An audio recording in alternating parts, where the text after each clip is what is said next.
Jimmy Akin's Mysterious World is brought to you by the Star Quest Production Network and is made possible by our many generous patrons. If you'd like to support the podcast, please visit sqpn.com/give. Jimmy Akin's Mysterious World is also brought to you in part through the generous support of Aaron Ferguson Electric and Automation at aaronv.com, AARONV.com, making connections for life for your automation and smart home needs in North and Central Florida. And by rosaryarmy.com. Have more peace. Visit rosaryarmy.com and get a free all-twine knotted rosary, downloadable audio rosaries, and more. Make them, pray them, give them away at rosaryarmy.com.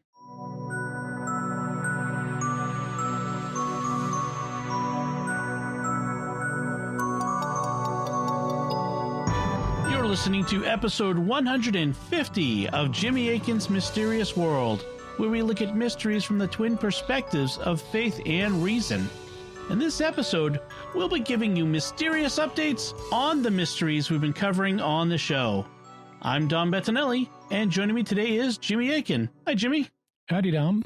Since Jimmy Akin's Mysterious World began, we've covered a lot of fascinating mysteries. But Jimmy's always doing research, and today, for our 150th episode, we'll be updating you on the things that Jimmy's learned since we originally covered these fascinating topics. And we're going to be telling you more about transhumanism, Bigfoot, the Great Pyramid, the Jfk Assassination, the simulation hypothesis, weight loss, Dyatlov Pass, Skinwalker Ranch, the Navy UFO program, and more. So what's Jimmy learned about these and other subjects? What has been discovered about them, and what new facts and theories are there? That's what we'll be talking about on this episode of Jimmy Akin's Mysterious World. So, Jimmy, why are we doing this episode? Well, for our 100th episode, we did a special celebration where we updated people on the stories that we'd previously covered. But as we said, I'm always doing research, and new things get discovered and published all the time. So it makes sense to let people know what's been going on with the mysteries we've talked about. I decided with our 150th episode coming up that this would be a good time to revisit our former topics and provide the listeners with updates. In fact, I plan to do this every 50 episodes, which means essentially that we'll do an update episode every year. So we'll be doing this again for our 200th episode, our 250th episode, and so on. Technically, in a few years, we'll have 2 update episodes. At the current rate, the first would be in 2027, when we'd have episode 400 in January and episode 450 in December. And then the same thing would happen again every 23 years or so.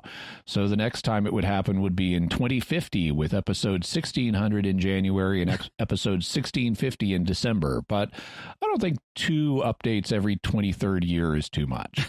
When our brains get uploaded to the simulation, we can continue to do it. So in our updates, will we just be covering the mysteries we've talked about in the previous year? No, that would artificially limit things. It won't matter how long it's been since we've talked about a topic. If there's something new and interesting to report, we want to let you know. So updates can be about any topic we've covered in the show's history all the way back to episode number 1. This time, we'll begin with an update on episode number 2. Before we get to that first update, I do want to take a moment to thank our patrons who make this show possible, including Heather C., Kevin G., Colleen R., Derek F., and James B.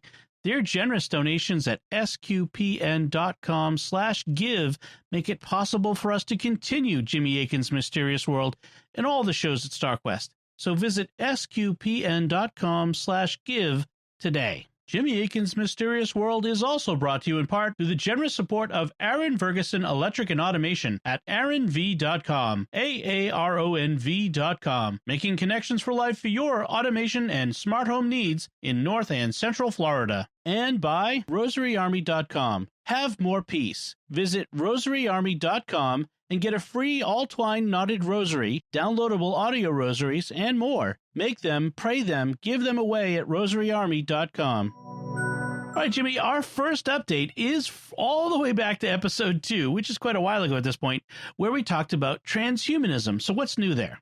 The modern transhumanist movement holds that we will be able to shortly make radical improvements in human nature through technology and biotechnology. The upshot is that we'll be able to change human nature so much that humanity will cease to exist in its present form, giving way to new post-human entities. These entities will have a variety of improvements, including massive intellectual upgrades, being able to exclude negative emotions, and potentially transferring themselves into technological rather than biological systems. After we released the episode, I ran across a critique of transhumanism by Susan B. Levine called The Irrationality of Transhumanists. In it, she argues that the transhuman project is far from certain. She points out that there is evidence that some of the things transhumanists want to do to boost our intellects, like stimulating the brain in various ways, actually have limits and trade-offs, suggesting that we may not be able to make the kind of intellectual upgrades they want.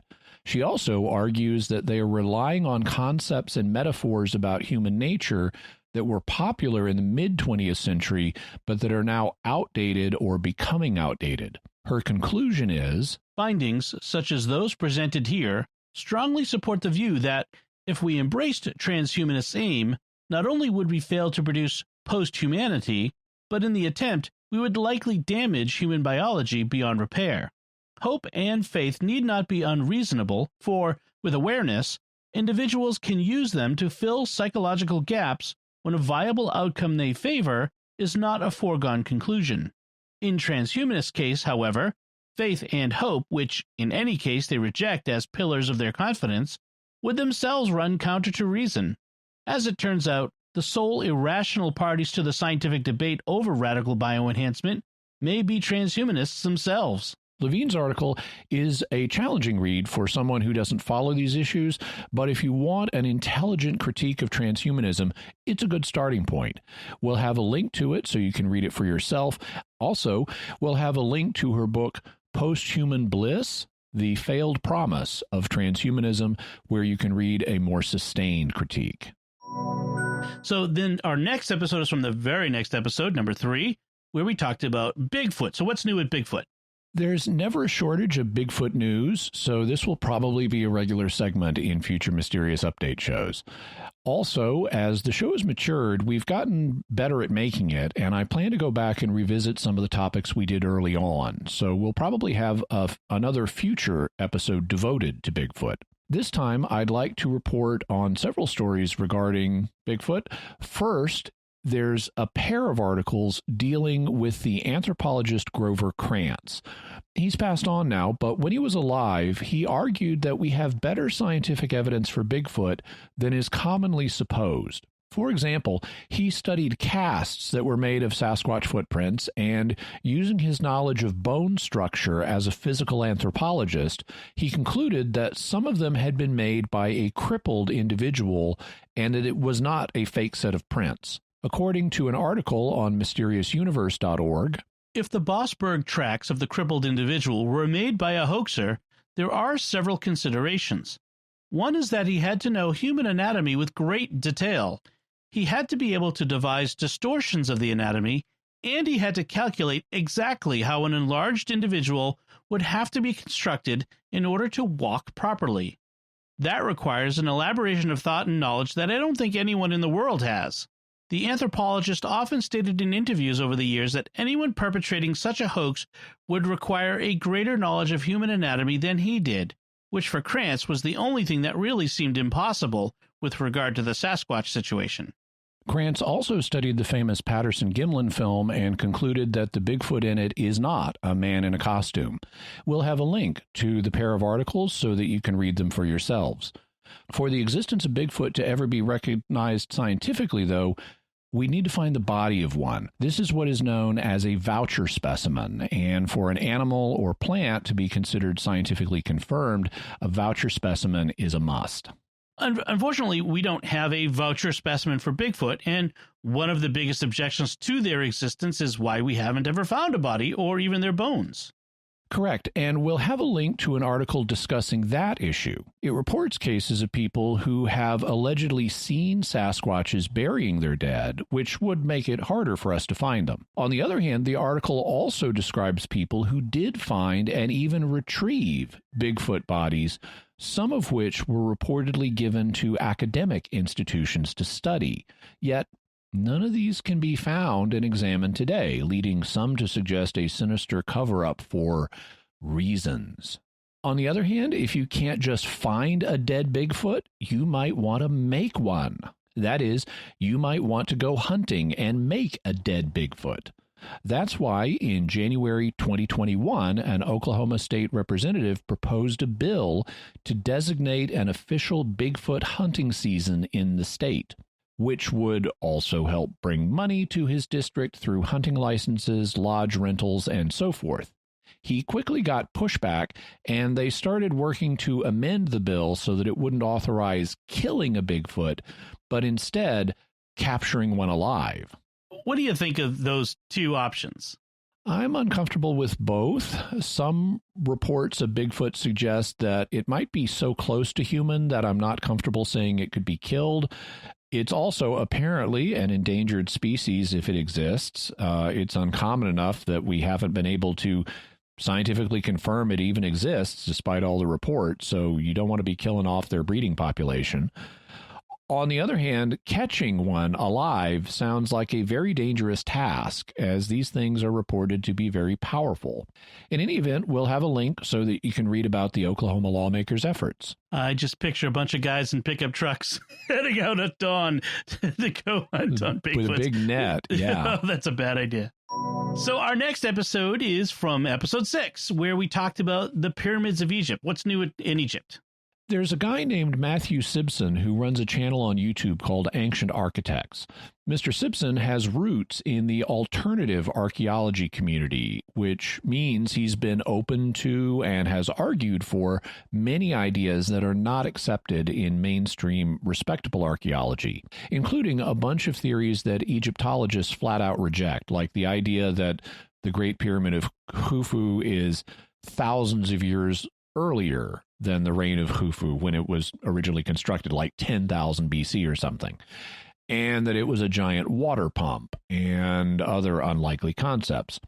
For a long time, I've been keeping up with Simpson's channel because it's interesting and because I keep an eye on alternative archaeology, in part because of Mysterious World. I think alternative archaeologists might occasionally have an idea that mainstream archaeology needs to consider, but the odds are that on any given topic, mainstream archaeology is much more likely to be right. What I appreciate about Mr. Simpson is that he is genuinely open-minded and willing to consider evidence from mainstream Egyptology. He's even willing to revise and reverse his former views as he gets new evidence and considers new arguments. And over the last year or so, I've watched as he's moved closer and closer to mainstream Egyptology. So kudos to him for being willing to change his mind in response to evidence. He also is a very careful thinker who looks at issues from multiple angles, which I also appreciate. That's part of what we do here on Mysterious World. And he does have some proposals that go beyond what mainstream Egyptologists have concluded, but at least now they fit into the framework of mainstream Egyptology. And like any proposal, the arguments and evidence he provides for them need to be carefully considered. And so why are we bringing him up for this episode? I wanted to let the listeners know about him because he did a recent 90-minute documentary where he presents his current conclusions about the Great Pyramid.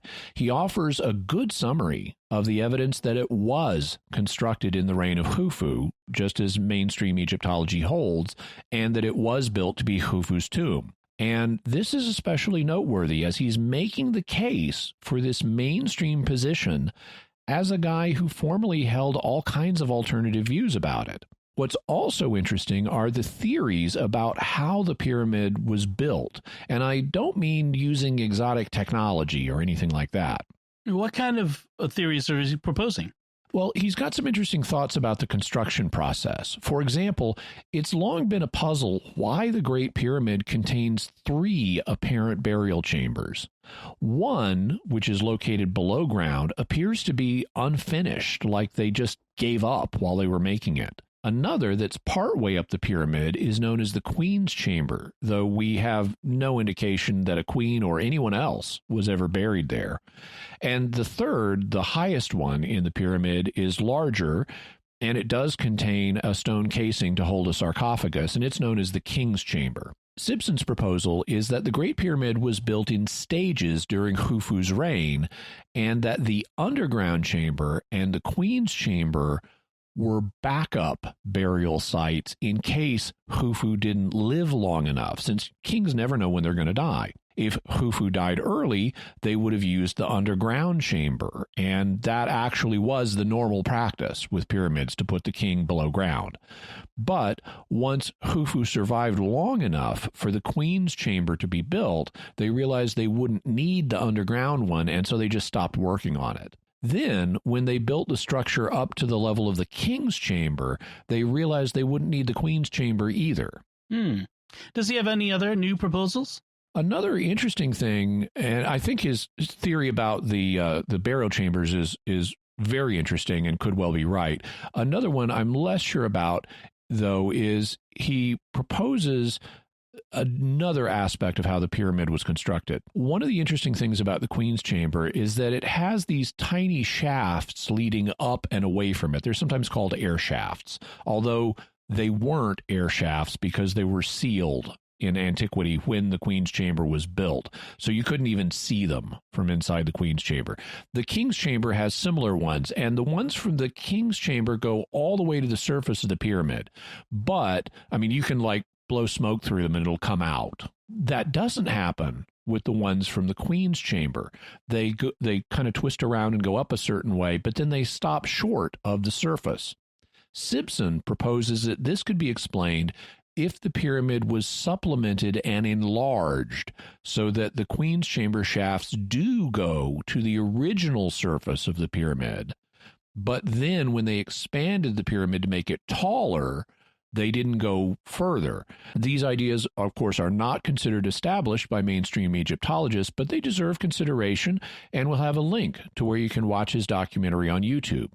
Since the documentary was released, he's also continued to update with new information based on new discoveries in Egypt. His documentary is still quite new, so what kind of discoveries have come out since he released it? When modern archaeologists started going through the pyramid, they found almost nothing inside of it. Everything in the pyramid seemed to have been looted in antiquity. But the shafts coming off the Queen's Chamber, as we said, were sealed when the chamber was completed.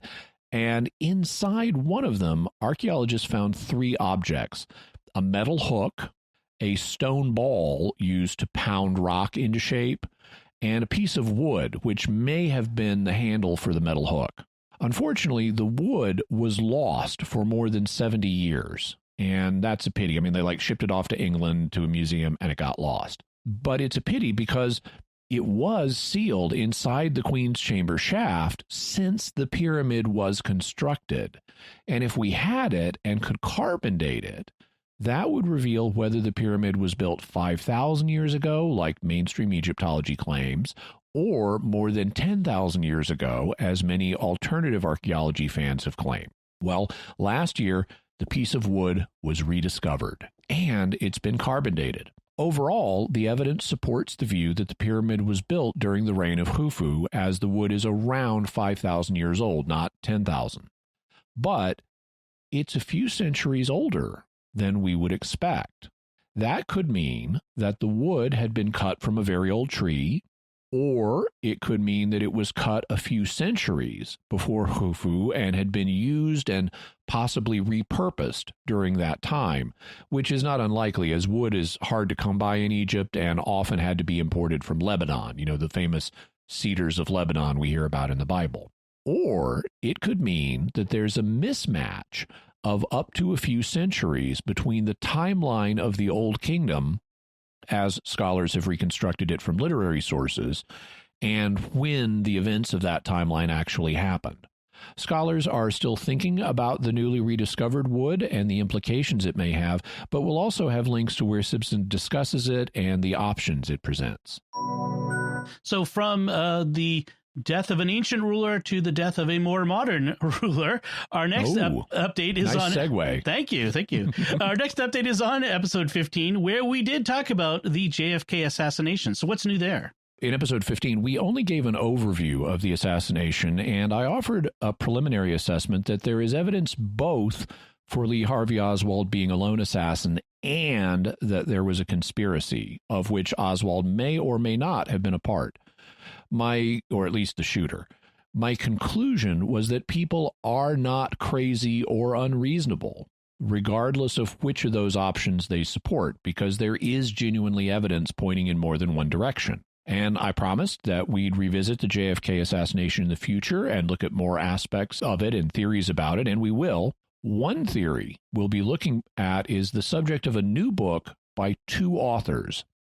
One is Jan Mihai Pacepa, if I'm pronouncing his name right, it's Romanian, who was the highest-ranking Soviet bloc intelligence official ever to defect to the United States. The other author is former CIA Director James Woolsey, and the book is called Operation Dragon: Inside the Kremlin's Secret War on America. According to them, there was a conspiracy. Oswald was involved, and he was given orders that came from Soviet leader Nikita Khrushchev to kill Kennedy. To have a former CIA director and a former top Soviet bloc intelligence official saying that Oswald really was on a mission for the Russians is noteworthy, and we'll definitely be looking at the claim and the evidence regarding it in a future episode. So, people in the intelligence community lie a lot, professionally.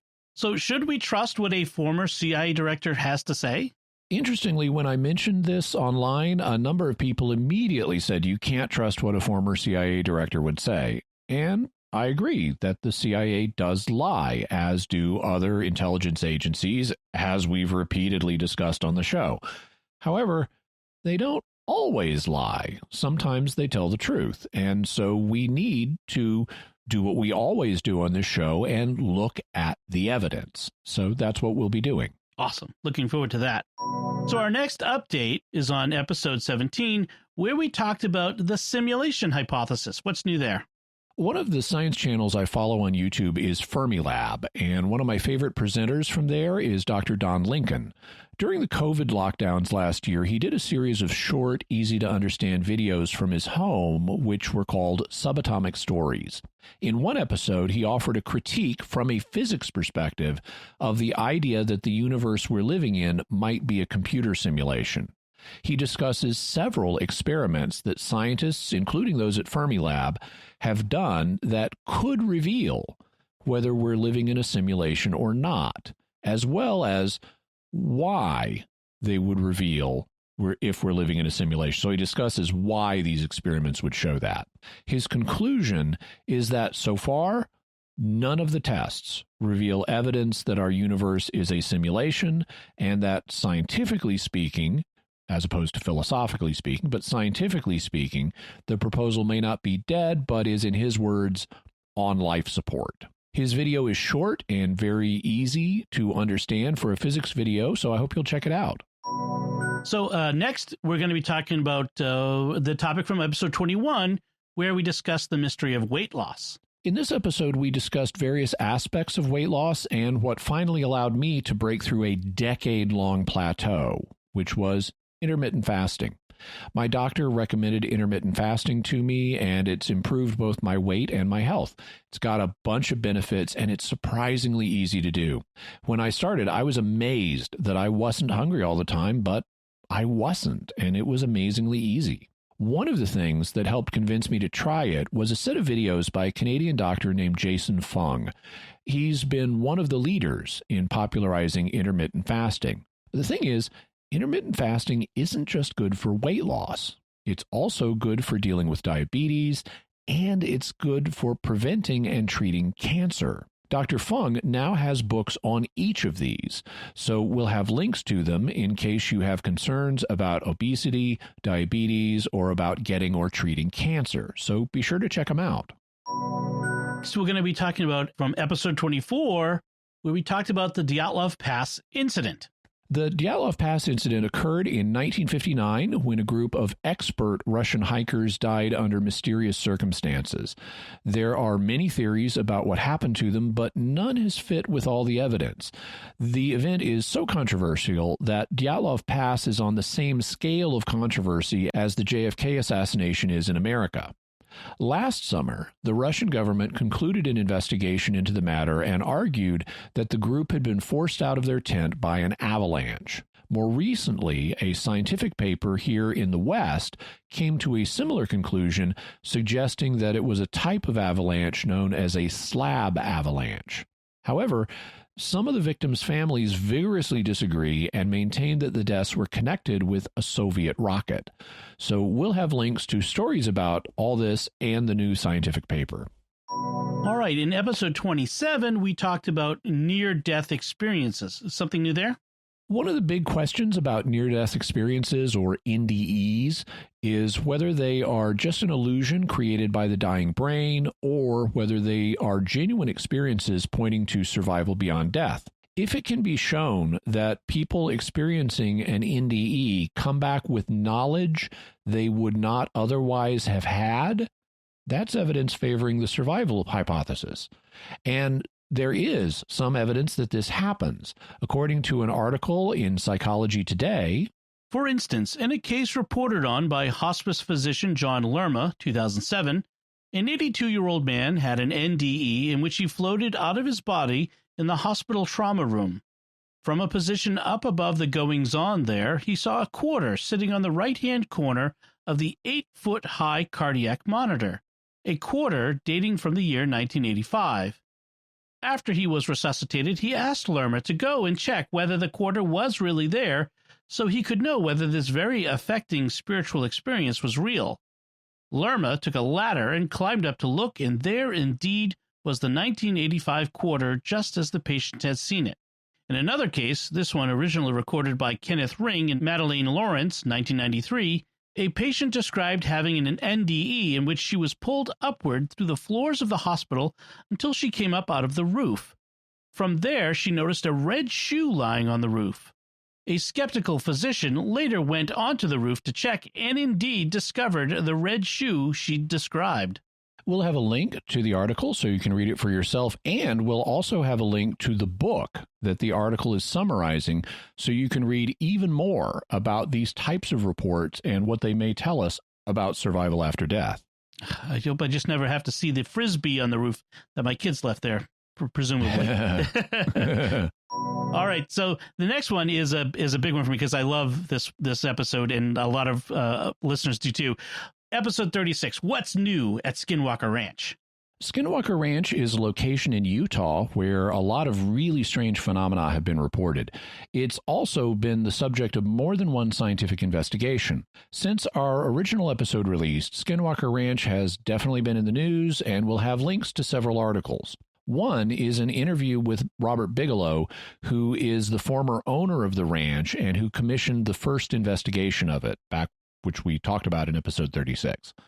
We've also learned since then that the predecessor of the Navy's UFO program, ATIP, it was a program called OSAP, was part of the Bigelow investigation. Also, not everyone who worked on the investigation is happy. Two gentlemen who worked on it have said that they may have been subject to a form of medical testing without their consent, and they may sue. This apparently consisted of them being exposed to the strange phenomena at the ranch and then medically testing them afterwards. That could be entirely innocent if they were just tested to make sure they were okay, but it would take on a different cast if they were deliberately exposed to some of the weird stuff and then tested to see what effects it had. The latter could be considered unauthorized human experimentation. So among the stuff that strange phenomena reported at Skinwalker Ranch were some really unusual animals. Do we have any updates on those? One of the strange creatures that we talked about in the episode was reported to look like a sort of red hyena with a huge fox-like tail, a head like a dog, boar-like legs, and it looked like it weighed around 200 pounds and was harassing the horses on the ranch. I got a Facebook message from a listener named David, and he wondered whether the animal may have been a Kryn wolf, also known as a maned wolf. Kryn wolves are native to South America, but it's hypothetically possible one could have ended up in Utah, for example, if it escaped from a zoo or a private menagerie. Kryn wolves do look like weird, unusually tall dogs. They're red and have long fox-like tails. I don't know if I describe their legs as boar-like, but they are dark-colored and they're really long, making the animal look unusually tall for a canine. They also have dog-like faces and big ears, and they grow large, up to 75 pounds. That's not 200 pounds, but if you're seeing an unusually large, tall canine at a distance, you might overestimate how much it weighs. They also have an interesting call, which is described as a roar bark, and here's what it sounds like.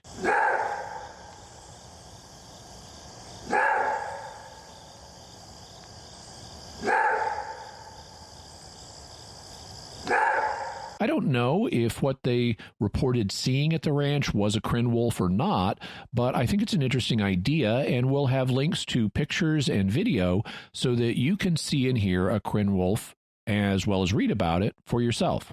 Finally, the new owner of the ranch, Brandon Fugal, oversaw a new investigation, and they made it into a History Channel documentary series, which we'll have a link to.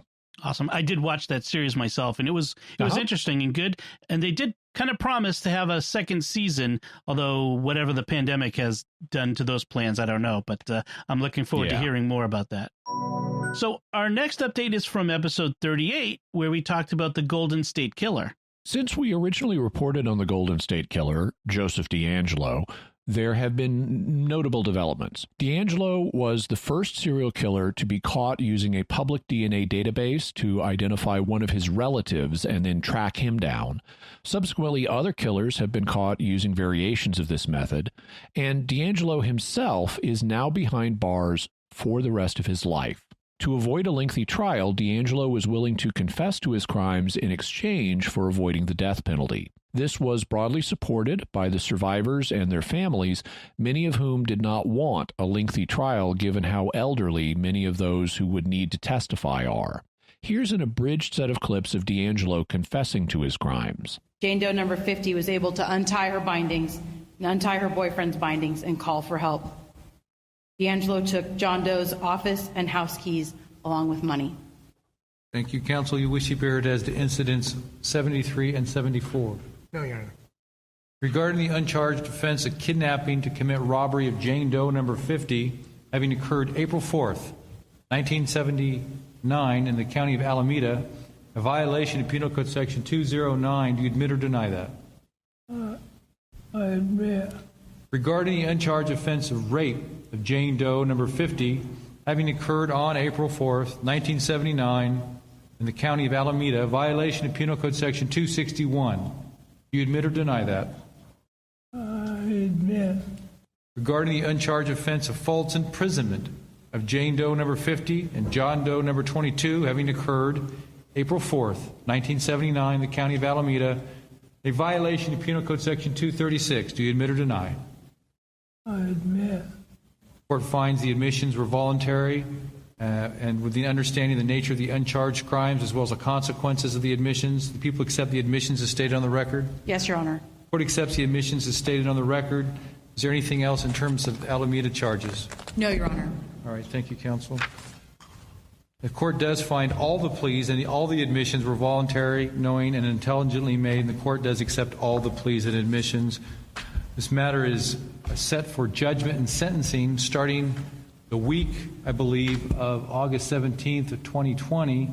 And that hearing took place. DeAngelo's attorneys read some letters from his family, and then DeAngelo himself got up and responded to the statements that he had heard from the victims and their relatives, and he had this to say.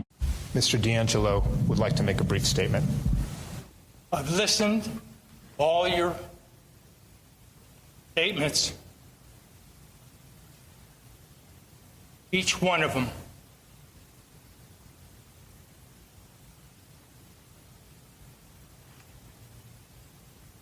and I'm truly sorry to everyone I've hurt. Thank you, Your Honor. One of the things you may notice is how different D'Angelo sounds compared to the way he has sounded recently since his arrest. People who knew him, I mean, his neighbors before his arrest, reported that despite his age, he was really vigorous. Even though he was in his 70s, he was like a 50-year-old. And he was very physically active and very not frail at all. And then once he got taken into custody, he suddenly started speaking with this much more frail voice and so forth. And he also started appearing in a wheelchair. Well, many people thought that this was just a ruse on his part to try to appear frailer than he is and gain sympathy. And that seems confirmed by this. If you watch the video that we'll also have a link to, he stands up straight as a ramrod out of that wheelchair and delivers this statement in a much more assertive voice. So now that he knows what's going to happen to him, he seems to have stopped trying to feign injury or frailness in an attempt to gain sympathy. The judge then departed from his usual procedure, and instead of just pronouncing sentence on D'Angelo, he had this to say first. I have considered the comments of counsel, the facts in this case, as well as the overall circumstances of this disposition. I've considered the defendant's age, the fact there are inmates currently on death row and have been so for 30 years. I have considered the fact that there is currently a moratorium on the death penalty in California. Furthermore, this disposition does give survivors and their loved ones an opportunity to have their words heard and not to endure the unimaginable emotions that they would experience by sitting through such a trial. Finally, with this resolution, the California taxpayers have been saved tens of millions of dollars. For the reasons stated, the court approves of this plea. However, the court is not saying that Mr. D'Angelo does not deserve to have the death penalty imposed. It merely means the court feels it would never come to pass. In truth, all the parties should be commended in reaching this resolution, for the result of this trial and a plea of guilty is the same. Mr. D'Angelo will spend the rest of his natural life and ultimately meet his death confined behind the walls of a state penitentiary. I generally don't make comments at sentencing, but I am going to make an exception. Having approved of this plea, I will now move on to the imposition of sentence. Mr. D'Angelo, I've listened for the last 3 days from the people you've terrorized and their friends and their family. Their impact statement will always be with me. I was moved by their courage, their grace, their strength, all qualities you clearly lack. I know whatever words I say today will pale in comparison to the words the survivors have spoken. They need to be said. The fundamental principle of law that justice delayed is justice denied is no truer than in this case. But for the dogged persistence and perseverance of law enforcement, their survivors, their families, and citizen detectives, this case may have remained unsolved. There are many heroes like Carol Daly, Paul Holes, Michelle McNamara, and many heroes that I don't even know that brought this day here. And I have little doubt but for the tenacity and unwavering quest for justice exhibited by Sacramento District Attorney's Office, Emery Schubert, you may have escaped earthly justice altogether. If I listened to the survivors and I've watched you, I could not help but wondering, what are you thinking? Are you capable of comprehending the pain and anguish you have caused? To quote the great American novelist and California native John Steinbeck, to a man born without a conscience, a soul-stricken man must seem ridiculous. To a criminal, honesty is foolish. You must not forget that a monster is merely a variation, and that to a monster, the norm is monstrous. Mr. Steinbeck seems to think that monsters are born and not created. I'm not so sure, but one thing I do know, when a person commits monstrous acts, they need to be locked away where they can never harm another innocent person. It is my sincere hope that with the opportunity to be heard these last few days and the sentence to be imposed, the survivors will find some resolution, will find some peace, and hopefully find some justice, however imperfect. Mr. D'Angelo, I sentence you to the following. It's nice in there that he name checks people like Paul Holes, who was a detective that worked the case for a long time, and also Michelle McNamara, who as a amateur investigator also helped push the case forward and bring a lot of attention to it. And in fact, she was the one who coined the term Golden State Killer. So, but she didn't survive to see him caught. She died accidentally in her sleep from a combination of medicines that she was on. And so even though she didn't make it to see him captured, she almost did. And her book brought a lot of attention to this case, including what got me on it first and led to our previous episode on the Golden State Killer. And it's nice to see her getting acknowledgement here from the judge. The judge then went on to sentence Joseph D'Angelo for his crimes. He gave him 11 consecutive life sentences without the possibility of parole, as well as an additional life sentence that, for technical reasons, did have the possibility of parole, as well as 8 years for other crimes. But with those 11 consecutive no paroles, he is going to spend the rest of his life in jail and will die in jail for his crimes. So goodbye, Joseph D'Angelo. They've locked you up and thrown away the key. And good riddance. I only wish you'd been caught sooner. Amen. Okay, so our next update is from episodes 41 and 70, where we talked about ATIP, the Navy's UFO investigation project. There's been a lot coming out on this, and we won't be able to cover it all here. We'll need to do at least one future episode about it. However, since we originally talked about this story, there have been a couple of seasons of a TV series called Unidentified that were hosted by former ATIP official Luis Elizondo, and we'll have a link to those where you can watch them on Amazon. One of the theories they discuss on the show is whether the UFOs that ATIP investigated, like the one from the famous Tic Tac incident here off the coast of San Diego, might involve secret U.S. aircraft that were being tested around a U.S. Navy battle group to see what the reaction would be. In Unidentified, they conveyed the impression that this was unlikely to be the case, but they couldn't really get anybody to comment directly on it. You know, they got a bunch of, well, I can't really talk about that kind of responses. However, I was watching a YouTube interview in which the parapsychologist Jeffrey Mishlove was interviewing Dr. Paul Smith. Paul Smith is one of the government's psychic spies from the Stargate remote viewing project that we talked about in episodes 102 and 103. And he's also, in addition to that work, done a bunch of other things in the military. And Smith did offer an explanation for why you wouldn't normally be testing a classified system like this around a battle group. Here's the relevant part of the interview with Mishlove and Smith. What if this were a secret Air Force project and the Air Force thought they'd spring it on the Navy to see how the Navy would respond to it? I have worked in those levels, that atmosphere at one time or another, not specifically with the Navy, but I've had access to a lot of the sensor systems. One of the jobs I had was actually at the strategic level, national level, on sensor platforms and stuff. And I've known quite a bit about, special access projects and things where one arm of the government may not necessarily be aware of what another arm of the military is up to. And yeah, I mean, that's always a reasonable speculation. But the fact is, the way it works, they don't do it that way. And there's good reasons for that. So, for example, what if the Navy decided to try and shoot this thing down, right?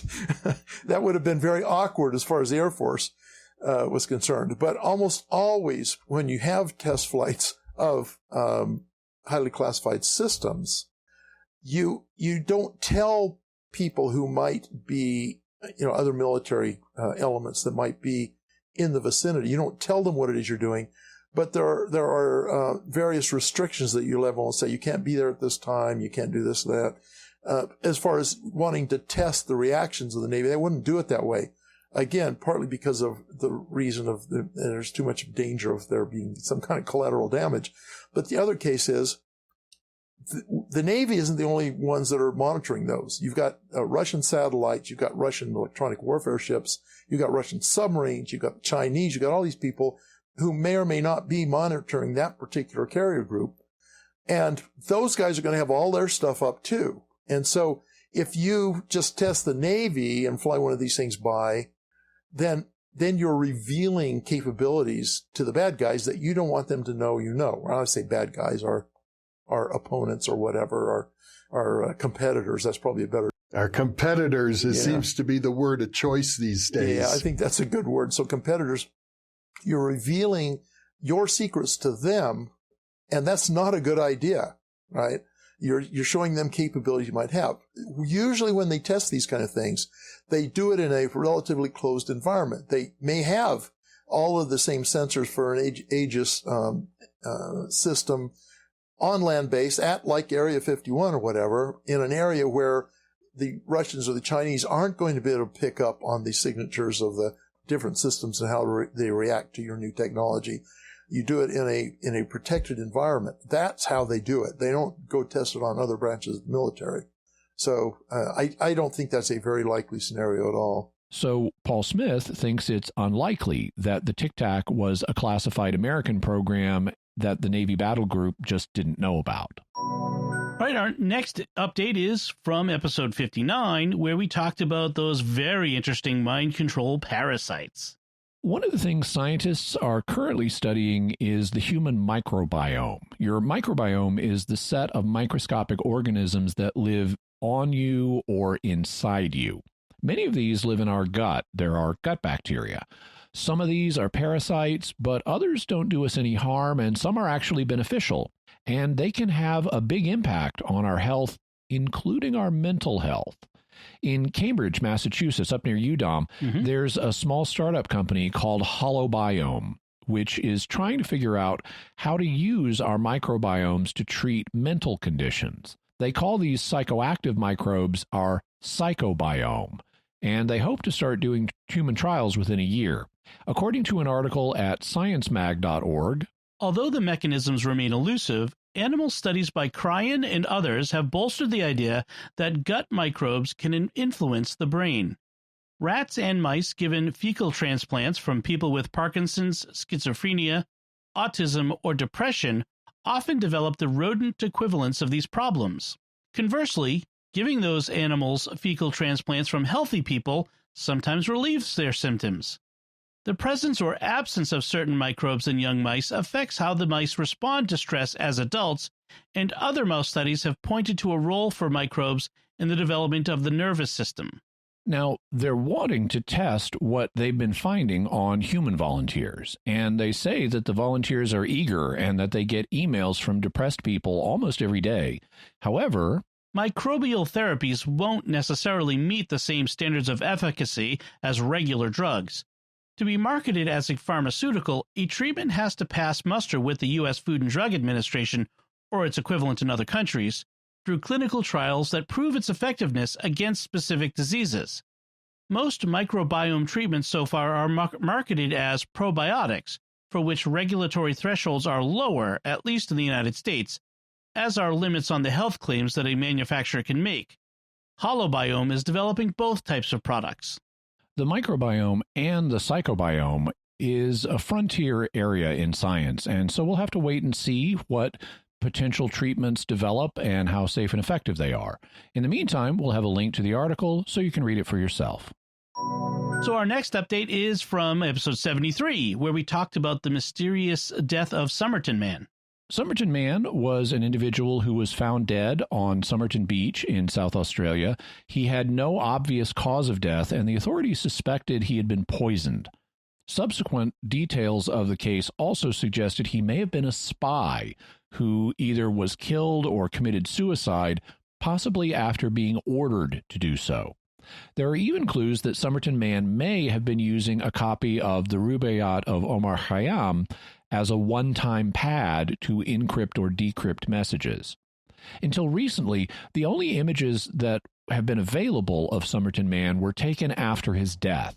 However, recently, one of the computer special effects artists from Star Trek Discovery used software to recreate what Somerton Man would have looked like when he was alive. So we'll have a link, and you can see what he came up with and how the living Somerton Man may have looked. So our next update is from episode 83, where we talked about dark matter and dark energy. Dark matter is supposed to be an undiscovered form of matter that is invisible and that only shows its presence by gravity. It's thought to be needed to explain why galaxies rotate the way they do, among other things. Dark energy is supposed to be a force causing the universe to increase the rate at which it's expanding. There's always a lot of new articles coming out about dark matter and dark energy. These articles are all over the science channels and aggregators I check regularly, so I'm not going to update you every time there's some new unproven proposal about them. But I do want to update you on two things. First, in our original episode, we mentioned that one possibility that has been proposed is that dark matter is actually normal matter in another dimension. Since it's in another dimension, we can't see it, but its gravity could be leaking through to affect things in our dimension. This idea hasn't gotten a lot of attention, but we'll have a link to a news story about the idea that dark matter is basically normal matter made of standard particles that go into an atom, particles known as fermions, only they're in a fifth warped dimension. An alternative to dark matter is the idea that we need to modify our theory of gravity.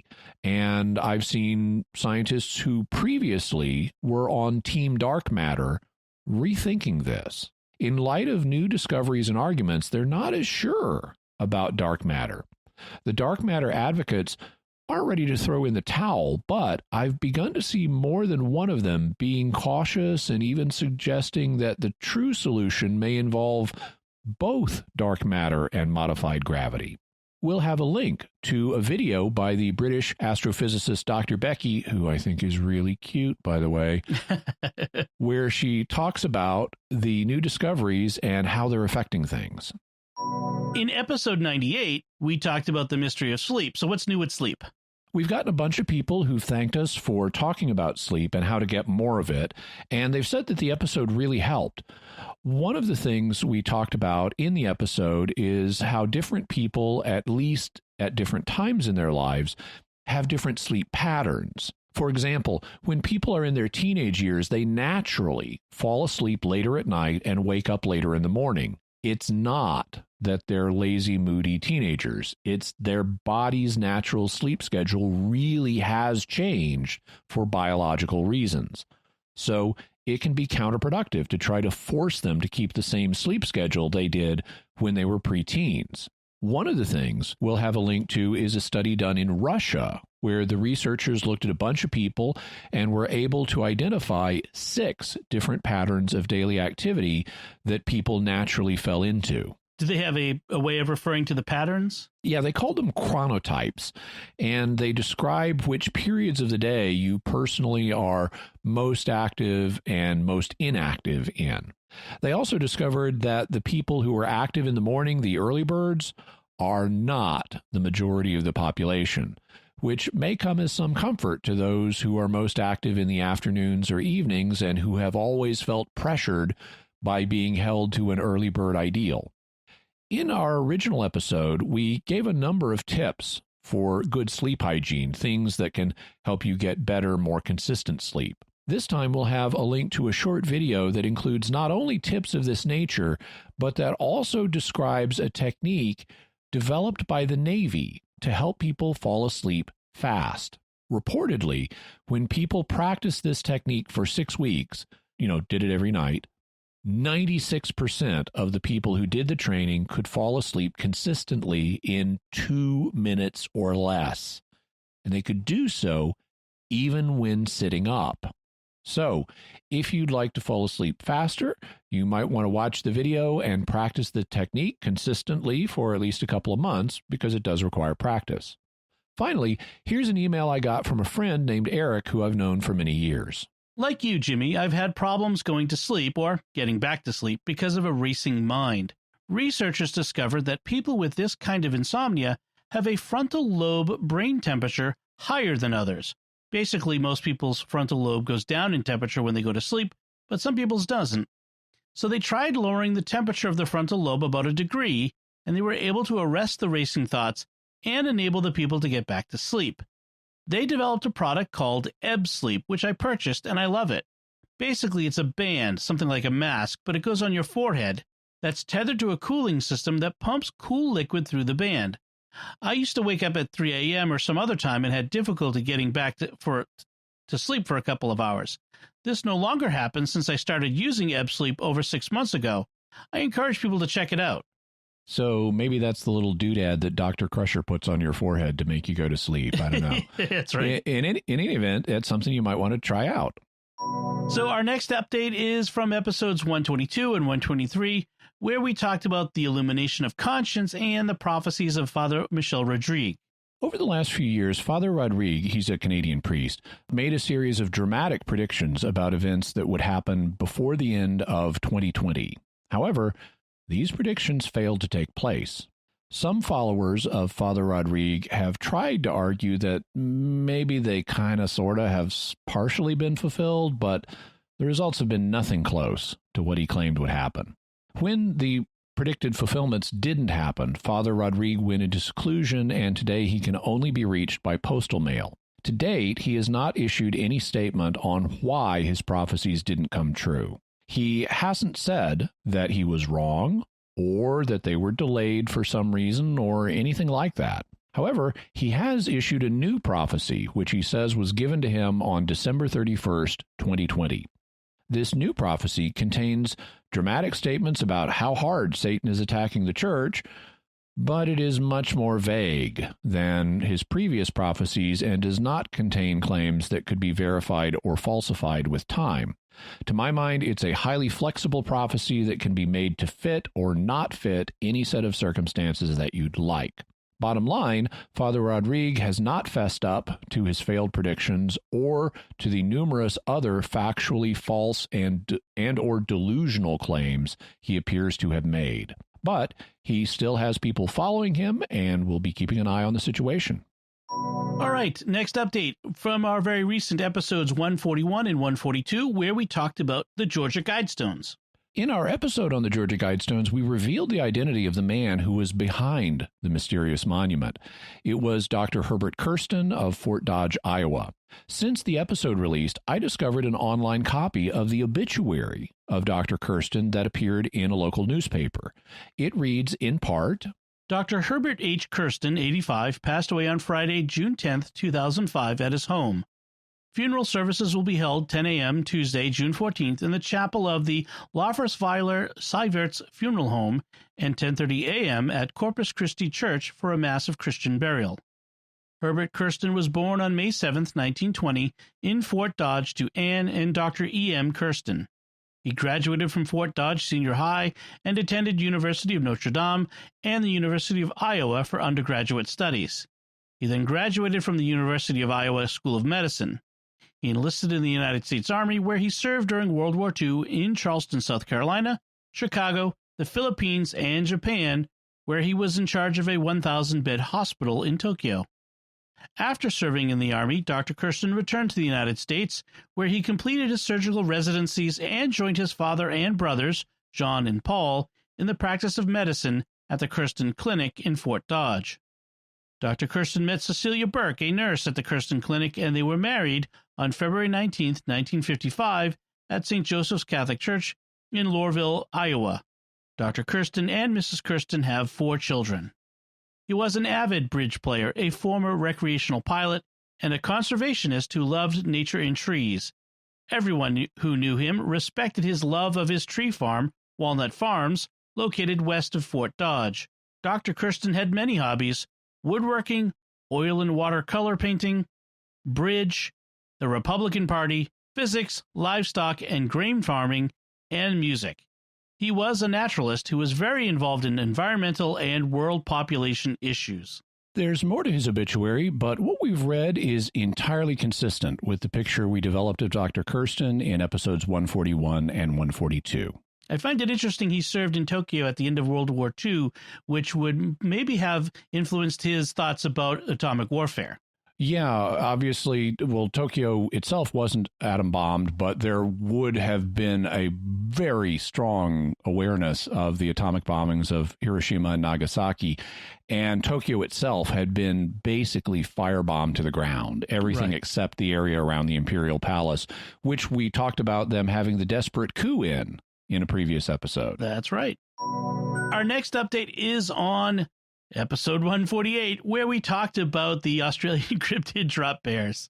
In this year's April Fool's episode on the Australian drop bear, we told you about a real animal known as the Tasmanian tiger or the Tasmanian wolf. It's kind of a marsupial dog with stripes on its hindquarters, which is why it gets called both a tiger because of the stripes and a wolf because it looks kind of like a dog. It's thought to have gone extinct in the first half of the 20th century, but there are persistent reports that it may still exist, although this hasn't been fully confirmed. That makes the Tasmanian wolf a cryptid, an animal not currently known to exist. Just to show you that animals can move off the cryptid list and be confirmed by science, we'll be sharing some links about a newly rediscovered bird species.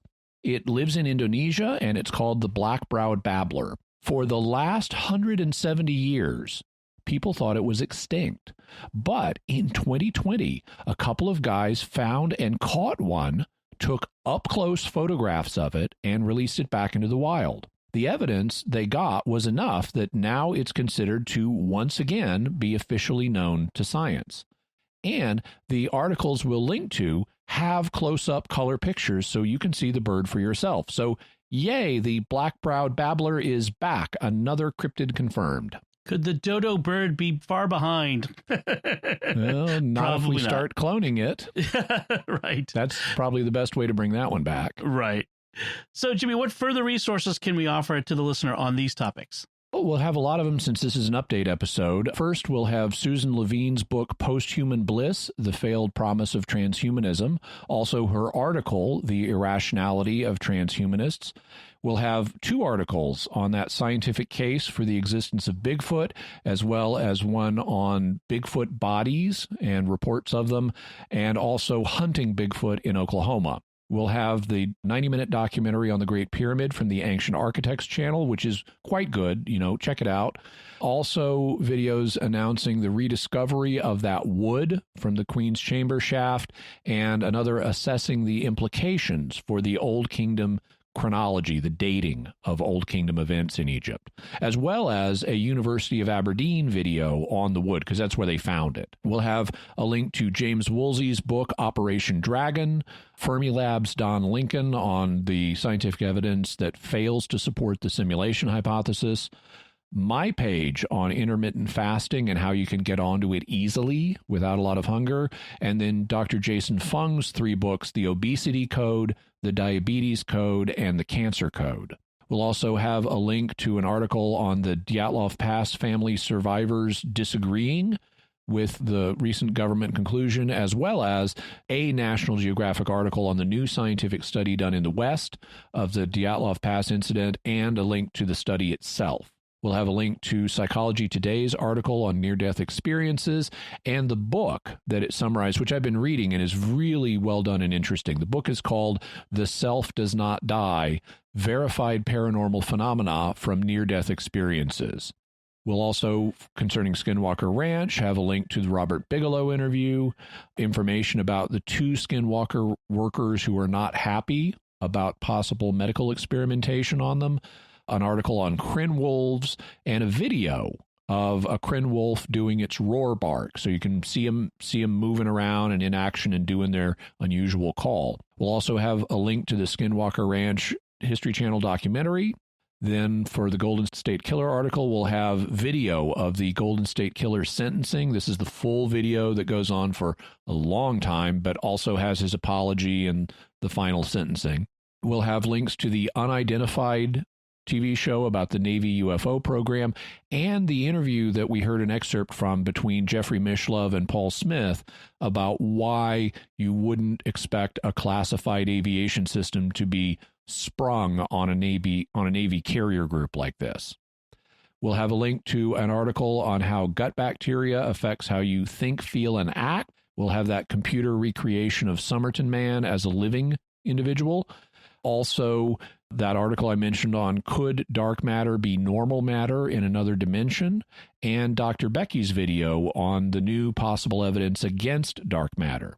We'll have the Russian sleep chronotypes study, or an article in English about it, and that video I mentioned on the Navy's fall asleep in 2 minutes sleep technique, as well as the Ebb sleep device that Eric emailed us about. We'll have a link to Father Michel Rodriguez's December 31st, 2020 prophecy, so you can read it in all its threatening vagueness.